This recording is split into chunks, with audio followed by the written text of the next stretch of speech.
Boa noite. Boa noite. Águas de fevereiro. Temporal em São Paulo mata uma pessoa e provoca enchentes. Diretor da Sabesp afirma que rodízio de água só será definido após período de chuvas. Para conter paralisação de caminhoneiros, governo federal segura aumento do diesel. Câmara dos Deputados aprova pacote de benefícios que inclui pagamento de passagens aéreas a mulheres de parlamentares. Mistério e preocupação em Paris. Pela segunda noite consecutiva, drones sobrevoam a capital francesa.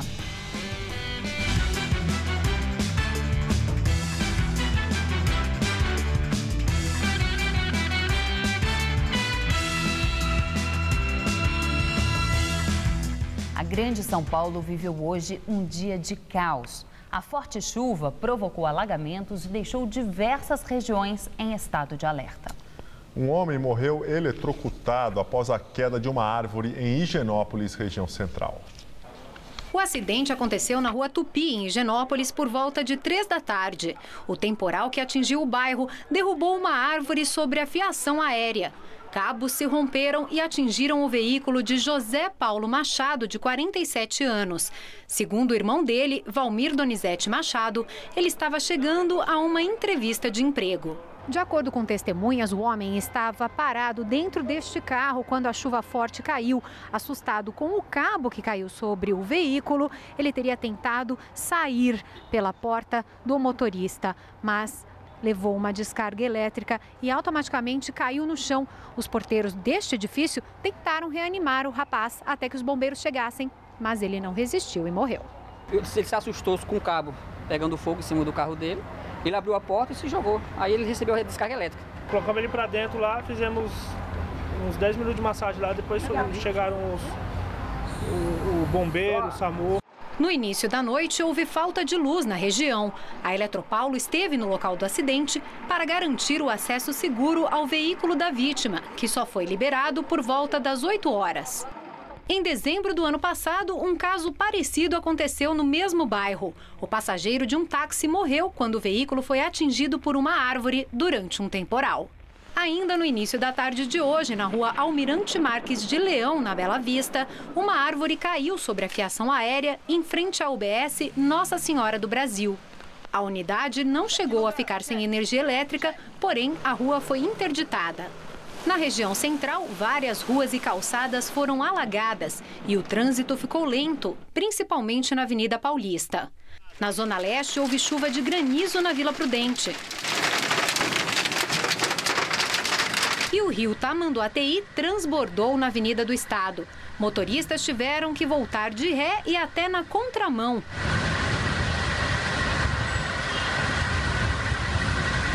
Comerciantes fecharam as portas das lojas às pressas. A Avenida Luiz Inácio de Anhanha-Melo também ficou alagada e veículos ficaram ilhados. O cenário se repetiu no cruzamento da Avenida do Estado com a Salim Farah Maluf. O CGE declarou estado de atenção para enchentes em todas as regiões da cidade nesta tarde. Por volta de 5 horas, havia 8 pontos de alagamento na capital, 7 deles intransitáveis. Ainda nesta edição, mais informações sobre a chuva que atingiu São Paulo nesta quarta-feira. Segundo os meteorologistas, amanhã será mais um dia de calor com temporais na Grande São Paulo. Vamos aos detalhes da previsão do tempo com Mariana Armentano. Sem muitas novidades, o calor vai continuar e as chuvas também. O dia começa com sol e muito calor no interior do estado. À tarde, as nuvens ficam mais carregadas e há chance de chuvas fortes, rápidas e localizadas. Essa previsão de chuvas entre a tarde e a noite vale também para o litoral e a região metropolitana, pois além do calor e do ar cheio de umidade, uma frente fria avança pelo oceano, espalhando muita nebulosidade em toda a faixa leste. Nessa madrugada, aqui na capital, mínima de 20 graus e máxima amanhã na casa dos 29. Na cidade de Taubaté, mais calor, vai fazer 31 graus amanhã à tarde. E em Ubatuba, no litoral do estado, mesmo com a chuva, os termômetros chegam a bater na casa dos 33 graus. A Sabesp vai decidir somente em março se vai haver rodízio de água em São Paulo. Representantes da empresa falaram hoje durante a audiência da CPI na Câmara Municipal. Por enquanto, nada de rodízio, pelo menos oficialmente. Depois de 20 dias seguidos de alta no volume de água do sistema Cantareira, a Sabesp resolveu esperar. A paisagem no interior paulista já não é tão desoladora e os reservatórios, aos poucos, começam a se recuperar. Mas a situação ainda é grave. Para preencher o equivalente às 2 cotas do volume morto, o sistema precisa subir até 29%. O índice atual é inferior a 11%. Para a Sabesp, o cenário agora é mais otimista que em janeiro. Uma das explicações é a chuva de fevereiro, que foi atípica, quase 40% acima da média histórica para todo o mês. Por isso, uma decisão sobre a implantação do rodízio em São Paulo ficou só para março, após o período de chuvas. Mas o racionamento não está descartado. Nós estamos fazendo uma série de medidas que visam não eliminar o problema que vivenciamos hoje. Isso não é possível, mas mitigar as consequências e permitir que se atravesse o ano, vamos dizer, o período seco de 2015, quer dizer, quando acaba as chuvas, que em abril até novembro, com algum estresse para a população, como nós sabemos que está acontecendo, todos sabem, mas sem chegar a uma situação extrema. Durante a sessão da CPI da Sabesp, hoje de manhã na Câmara Municipal, o diretor Paulo Massato admitiu que a empresa mantém a pressão de água nas tubulações na Grande São Paulo abaixo do recomendado pela Associação Brasileira de Normas Técnicas. A ABNT determina que as empresas de saneamento devem garantir pelo menos 10 metros de coluna de água. Segundo Massato, a Sabesp tem garantido 1 metro de coluna de água aos consumidores, porque não seria possível abastecer as 6 milhões de pessoas atendidas pelo sistema Cantareira com a pressão normal. Ele disse que ainda é pior nas regiões mais altas e distantes dos reservatórios. Massato também afirmou que tem convicção de que a redução na pressão é melhor do que a implantação do rodízio. Foi ele que anteriormente disse que, num cenário drástico, poderia ser adotado um rodízio de 5 dias sem e 2 dias com água. O governo federal anunciou uma série de medidas para tentar pôr fim à greve dos caminhoneiros. Representantes da categoria afirmaram agora à noite que aceitaram o acordo. O secretário-geral da Presidência da República, Miguel Rosseto, anunciou agora à noite as medidas. A sanção integral pela Presidente da República da nova lei do caminhoneiro. Aprovada pela Câmara no último dia 11, a lei estabelece regras para o exercício da profissão de motorista. O projeto assegura isenção de pedágio para quem estiver com o caminhão vazio. O governo federal prometeu ainda prorrogar os empréstimos para quem precisa comprar um caminhão, além de mediar a negociação com as empresas sobre o preço do frete. O segundo ponto é a carência por 12 meses, portanto, prorrogação, não pagamento por 12 meses do financiamento da aquisição de caminhões. Um dos temas que ficou acordado nestas reuniões é que os empresários e os caminhoneiros e seus representantes irão estabelecer uma tabela referencial de frete. Miguel Rosseto anunciou ainda que não vai haver reajuste no preço do diesel nos próximos 6 meses. A paralisação atingiu 14 estados brasileiros. Hoje, 9 registraram manifestações. À noite, esse número caiu para 6. O bloqueio das estradas, que ocorre desde a semana passada, tem afetado o transporte de mercadorias em portos e rodovias. Em Santa Catarina, falta gasolina em 90% dos postos de combustíveis da região oeste. Em São Paulo, o Porto de Santos foi desbloqueado ontem após confronto com a polícia. Hoje a situação já era normal no local. Câmara autoriza reajustes em benefícios para deputados e aprova pagamento para passagens de mulheres de parlamentares. A medida foi autorizada pelo presidente da Casa, Eduardo Cunha. O reajuste prevê aumentos de verba de gabinete, auxílio moradia e cota parlamentar. Pela nova regra, as mulheres dos deputados poderão utilizar a cota de passagens aéreas desde que os voos sejam entre Brasília e o estado de origem do político. O reajuste vale a partir de abril e terá um impacto de 110 milhões de reais nas despesas da casa. Ex-ministro da Fazenda, Guido Mantega, diz que agressões verbais foram manifestações isoladas. O ex-ministro foi hostilizado na lanchonete do Hospital Albert Einstein, em São Paulo. Em um vídeo divulgado na internet é possível ouvir frases como "não tem vergonha na cara" e "vai para o SUS", dirigidas a Mantega por algumas pessoas quando o reconheceram. Ele deixou rapidamente o local. Em nota, Mantega nega que tenha sido expulso do hospital, como chegou a ser divulgado em redes sociais, e considera o episódio como manifestações isoladas. Ele explica que foi ao hospital junto com sua mulher para visitar um amigo. Também em nota, o Hospital Albert Einstein lamenta o ocorrido e diz que, como instituição, o hospital recebe igualmente a todos os pacientes ou não e rechaça qualquer atitude de intolerância. Agora vamos ao comentário de política com Bob Fernandes. Propina de R$1 milhão para facilitar corrupção no Detran do Rio Grande do Norte. É disso que Agripino Maia, presidente do DEM, é acusado. Quem acusa em delação premiada é o empresário Jorge Olímpio. Coordenador-geral da campanha de Aécio à presidência da República, Agripino foi dos mais duros nas acusações de corrupção contra o PT. Nos últimos 12 anos, o presidente do DEM foi feroz crítico da corrupção alheia. Se o acusado fosse seu adversário, o que diria e faria Agripino Maia hoje?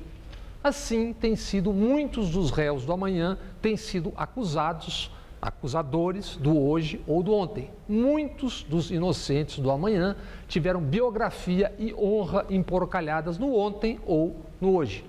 Insuflado pela disputa política e manchetes, o que muitas vezes dá no mesmo, alastra-se o clima de histeria. Grandes casos de corrupção estão sendo investigados, políticos e tubarões foram e estão sendo presos, novo julgamento do Supremo vem aí, pouco importa. Nas ruas e redes sociais, protestos legítimos se confundem com a doença dos que projetam na política seus fracassos e dores pessoais. Isso se viu nessa cena fascistoide no Hospital Einstein, em São Paulo. Guido Mantega foi ofendido na lanchonete do hospital. Qualquer cidadão tem o direito de criticar o ex-ministro e seu desempenho na economia, mas algumas senhoras e senhores optaram por xingar a mãe de Mantega. Isso enquanto, ridiculamente, gritavam "vai para o SUS". Com factoides, na repercussão, se viu o outro lado dessa mesma coisa. Relatou-se que o Mantega estava no hospital por doença da mulher, que uma médica o ofendeu, que o fato foi dia 19 e que ele foi expulso do Einstein. Fato real, Mantega visitava um amigo jornalista infartado, nenhuma médica o ofendeu, o fato foi dia 23, não dia 19, e ele continuou no hospital. Nesse tom, o Brasil civilizado não resistirá à polarização PSDB versus PT ou vice-versa. Espera-se que na ausência de inteligência ou no excesso de bilis tenham ao menos algum juízo. Boa noite. Justiça Federal do Paraná aceita a denúncia de lavagem de dinheiro contra Nestor Cerveró. O ex-diretor da Petrobras está preso. Ele responde a processo por envolvimento nas irregularidades apuradas pela Operação Lava Jato, que investiga um esquema de corrupção bilionário na estatal. Na denúncia, o Ministério Público acusa Cerveró de comprar imóveis com dinheiro de propina. No despacho, o juiz determina o sequestro de uma cobertura de luxo no Rio de Janeiro e que pertence ao ex-diretor da estatal. No entanto, a Justiça não acatou a denúncia sobre formação de quadrilha. Neste caso, segundo o Judiciário, a denúncia contra Cerveró e o lobista Fernando Soares, conhecido como Fernando Baiano, precisa ser apresentada separadamente. Escolhidos para comandar a nova CPI da Petrobras na Câmara, tiveram parte de suas campanhas bancada por empresas investigadas na Operação Lava Jato. A informação foi divulgada em reportagem da Folha de São Paulo. Segundo o jornal, o presidente da CPI, o deputado federal Hugo Mota, do PMDB, recebeu em sua última campanha doações da Andrade Gutierrez e da Odebrecht. Já o relator indicado pelo PT, Luiz Sérgio, recebeu mais de R$960 mil das seguintes empresas: Queiroz Galvão, OAS, Toyo Setal e UTC. Ao jornal, a assessoria de Hugo Mota informou que as doações recebidas foram indiretas, feitas por meio de repasses do PMDB e que ele não tem ligação com a captação dos recursos ou com representantes das empresas. Já a assessoria de Luiz Sérgio informou que o deputado só irá se pronunciar sobre fatos relacionados à CPI depois de ser confirmado como relator. Presidente Dilma Rousseff afirma que rebaixamento da nota da Petrobras pela agência Moody's mostra falta de conhecimento sobre o que está acontecendo na estatal. Eu acho que é uma falta de conhecimento direito do que está acontecendo na Petrobras. Agora, eu não tenho dúvida que a Petrobras vai ser uma empresa com grande capacidade de se recuperar disso, sem grandes consequências. E agora vamos ao comentário de economia com Vinícius Torres Freire. A série de desgraças na Petrobras era previsível desde quando o governo fez a empresa se endividar muito e faturar pouco. O desastre ficou certo quando se descobriu a roubança. Não foi nenhuma surpresa que a nota de crédito da empresa tenha sido rebaixada. Espantoso é que o governo quase nada faça para dar um jeito nessa série de desastres. O que é ter a nota de crédito rebaixada? É simples, é ter menos crédito na praça. Quem tem menos crédito? Quem tem mais dificuldade de pagar suas dívidas ou já deu calote. Quem não tem bom crédito não consegue empréstimos ou tem de pagar juros mais altos. É a essa situação que a Petrobras chegou. Na verdade, já tinha chegado. Os grandes investidores do mundo já estavam pedindo juros mais altos para ficar com as dívidas da Petrobras. Agora veio uma agência de classificação de risco, uma espécie de SPC ou Serasa das grandes empresas e bancos do mundo, e baixou a nota da petroleira. Isso significa que certos investidores não podem mais emprestar para a Petrobras. Pode piorar? Pode. A Petrobras agora é considerada uma empresa de risco, na qual não se recomenda investir. Se a maior empresa do país está nesse estado, isso contagia as demais firmas. Pode piorar ainda mais. A Petrobras está com dificuldades de fechar as contas. A dificuldade deve aumentar com a alta do dólar. Para fechar as contas, poderia pedir empréstimos, que, no entanto, agora ficaram caros demais. Sem empréstimos, o que fazer? Recorrer a dinheiro do governo. Assim, pioram também as contas do governo, que já está na pindaíba. Pode ficar ainda pior? Pode. A Petrobras ainda não conseguiu nem publicar seu balanço completo do terceiro trimestre do ano passado, porque não consegue fazer a conta do tamanho da roubança. Se não conseguir publicar até meados do ano, pode ser obrigada a pagar dívidas antecipadamente, como reza o contrato com alguns de seus credores. Como a Petrobras não tem esse dinheiro e deve bilhões, e ainda por cima não tem crédito, de onde viria o dinheiro? Do governo, que está na pindaíba e ficaria ainda muito mais. Logo, a nota de crédito do governo está ameaçada também por causa da Petrobras. Isto é, o governo já está pagando mais caro e pode pagar ainda mais para tomar empréstimos. E o governo não reage. Boa noite. Voltamos a falar da chuva que atingiu hoje São Paulo. Por causa do temporal, os trens do metrô e da CPTM reduziram a velocidade. As plataformas ficaram cheias e houve revolta entre os passageiros. Na estação Palmeiras Barra Funda, muitos passageiros, alguns cobrindo o rosto, entraram nos trens e depredaram as composições. Eles chutaram portas, quebraram cadeiras e provocaram muita confusão. Alguns usaram até extintores de incêndio para quebrar os trens. A polícia foi chamada para conter a manifestação. A seguir, drones desconhecidos sobrevoam Paris e assustam a população. E uma festa diferente em São Paulo. Nossa equipe mostra uma balada que começa às 6 da manhã com direito a comida natural e prática de yoga. Se você quer estudar jornalismo, relações públicas, publicidade e propaganda ou rádio, TV e internet, a Faculdade Casper Liber é o seu lugar. Quer conhecer? Eu te levo! Aqui a gente aprende na sala de aula e também em laboratórios de rádio, fotografia, edição de imagens e estúdios de TV. Você também pode colaborar em revistas, sites, programas de TV e rádio laboratoriais. E tem oportunidade de estágio dentro da Fundação Casper Libero. São mais de 60 anos de tradição numa localização incrível. Faculdade Casper Libero, formando os melhores profissionais da comunicação. Quer saber mais? Acesse nosso site. Esse bonitão te conhece muito bem. Sabe que você gosta de qualidade quando o assunto é gastronomia, bate-papo, música e informação. Por isso comanda um programa que é todo seu. Que é exclusivamente pensando em você que o nosso programa é feito. Todo seu, de segunda a sexta, 10h30 da noite.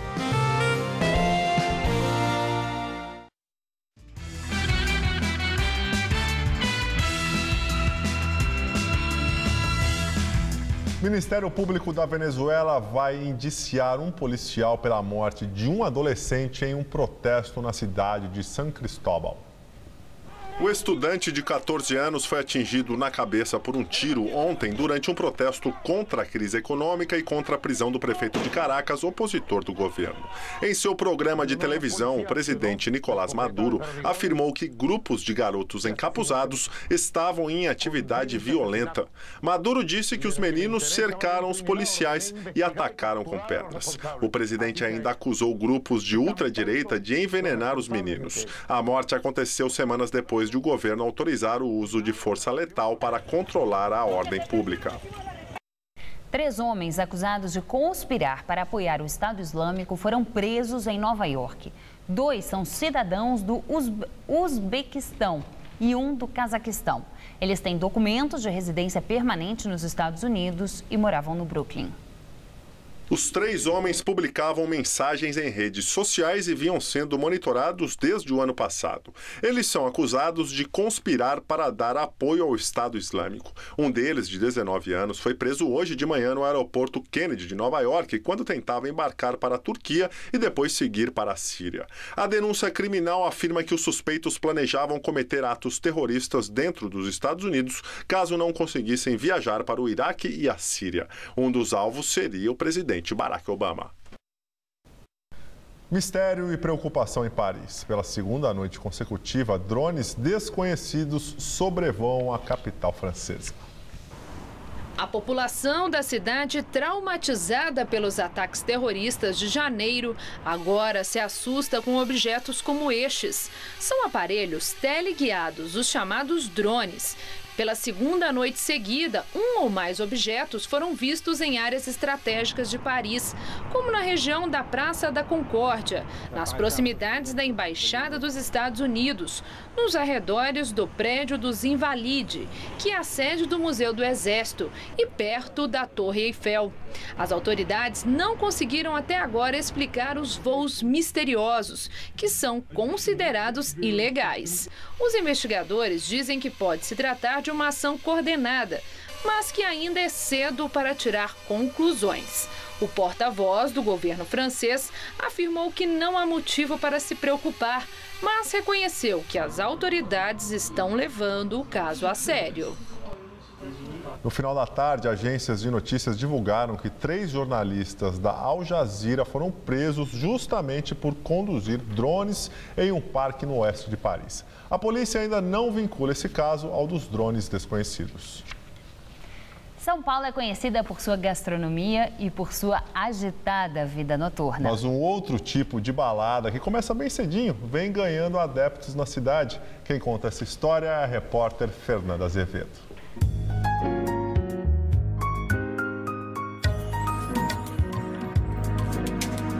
O dia clareando e as pessoas na fila da balada. Acordaram que horas hoje? 6h30. O horário da festa deixou muita gente confusa. Eu sou uma artista visual e eu vou fazer uma ação que é, na realidade, uma passagem pelo público, e o nome da performance é... Cedo, né? Acabei de acordar. Tem que dar um desconto. A moça que recepciona os convidados também estranhou trabalhar neste horário. Horário que eu costumo chegar em casa do trabalho, né? É a primeira vez que eu tô trabalhando esse horário. E o mais engraçado foi que eles perguntaram se eu tinha esse horário na agenda para trabalho. Falei, acho que... deixa eu ver. Acho que tem. Acho que das 6 da manhã às 9, eu acho que não tinha nada para fazer, né? E falar bom dia é diferente. É bem diferente, já falei 2 vezes boa noite. No lugar de bebidas alcoólicas, sucos energéticos e comidinhas orgânicas. Enquanto alguns comem, outros praticam uma aula de yoga, uma espécie de aquecimento antes da festa.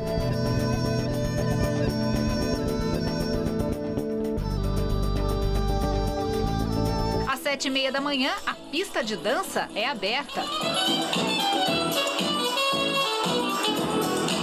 Agora, 8h30 da manhã, o sol já brilha forte lá fora, tem muita gente no trabalho e na escola. E por aqui, a pista de dança segue animada e a festa mal começou. Como é que tá a festa? Tá animal.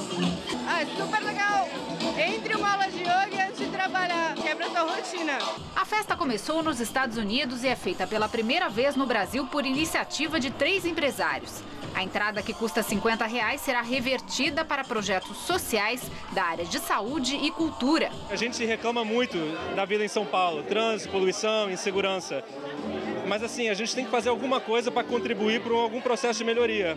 E essa festa é a nossa contribuição, por pequeno que seja. Pouco antes das 10 da manhã já tem gente indo embora. Afinal, o dia está só no começo. Você acordar às vezes um pouco mais cedo e vir para esse lugar que geralmente você viria à noite, já quebra um pouco esse paradigma todo, né? Já tira você um pouco da caixinha, né? Do pré-estabelecido.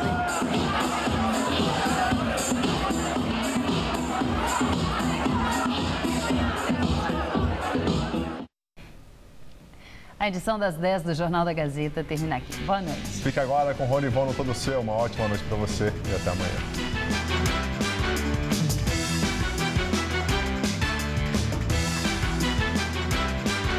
Logo mais 11h30 da noite, conheça sobremesas de diversos países com o Mundo à Mesa. Assista agora, Todo Seu.